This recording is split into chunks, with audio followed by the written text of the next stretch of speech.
Oyagala okumanya ebiriwo, ebyaliwo, oba ebigenda okubaawo.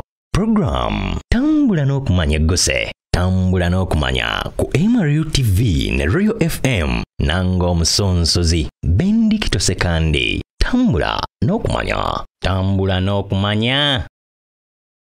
Webale kwekumira ku mikutu Royal FM ne Myaliro TV mu program Tambula n'okumanya nango omuweereza waayo Bendicto sekandi omusonsozi.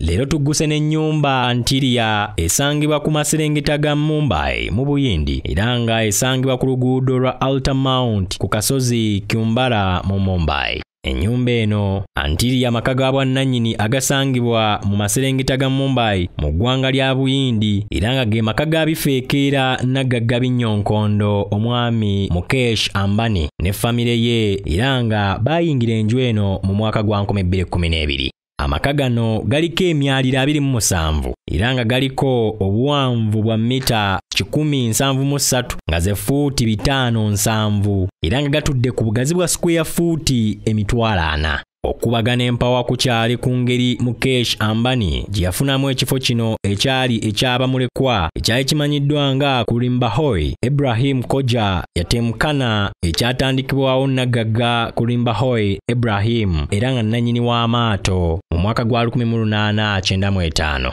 Ekifo kino kyagulwa Muffin Antila Commercial Private Limited, kampuni ekulirwa Mukesh okuva ku Ibrahim Koja Trust eya Nagagga Ibrahim. Naye nga ekinyusi kiri mu nkola ey'obutagoberera nnambika ya Waqf Act oba emanyiddwa nga Humboyas. Akawaayiro namba 5 mu kalambika nti omuntu yenna bw'akwatanga ekifo oba ekintu kyonna n'akisiga oba n'akiwaayo eri eddiini y'Obuyisiraamu oba mu mikono gy'abannakyewa talina kuddamu kulaga bwannannyini. Ensonga Ibrahim gye yakozesa nga atunda ekifo kino ewa Mukesh. Era ensonga zino ziri mu kkooti nga zigenda mu maaso era nga zatandika okuwulirwa mu mwaka gwa 2018 ng'omusango guno gwaloopebwayo Abdul Martin.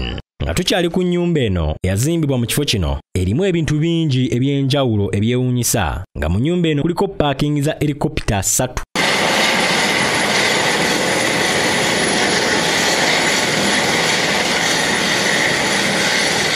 Erina garage omusulwa emmotoka 168, erina kawasambibwa omupiira kw'ossa ne theatre etuuza abantu 50. Eriko gardens ez'omulembe kw'ossa ne spa oba giyite sauna. Ennyumba eno eriko ne tempo awasabirwa ng'era kyekimu ku bizimbe ebisinga obuwanvu mu nsi yonna ng'amaka g'omuntu ag'obwannannyini. Mu Novemba wa 2014 ennyumba eno yabalirirwamu obuwumbi bwa $2 2 neefuuka ennyumba ey'okubiri okuba ey'omuwendo omungi esulwamu ng'ate ya bwannannyini. Naye ng'ennyumba ekulembedde esangibwa mu Bungereza nga eyitibwa Buckingham Palace. Enzimba y'enju Antilia n'enfaanana yaayo yegifuula ey'ettutumu mu ggwanga lya Buyindi wamu n'okwetoolola ensi yonna.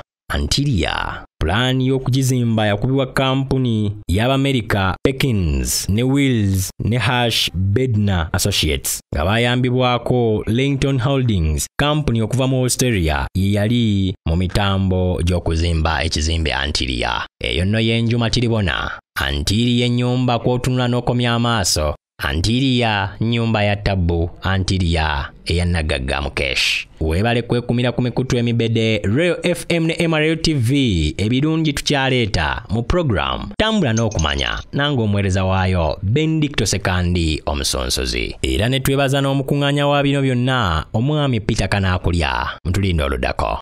Oyagala okumanya ebiriwo, ebyaliwo, oba ebigenda okubaawo.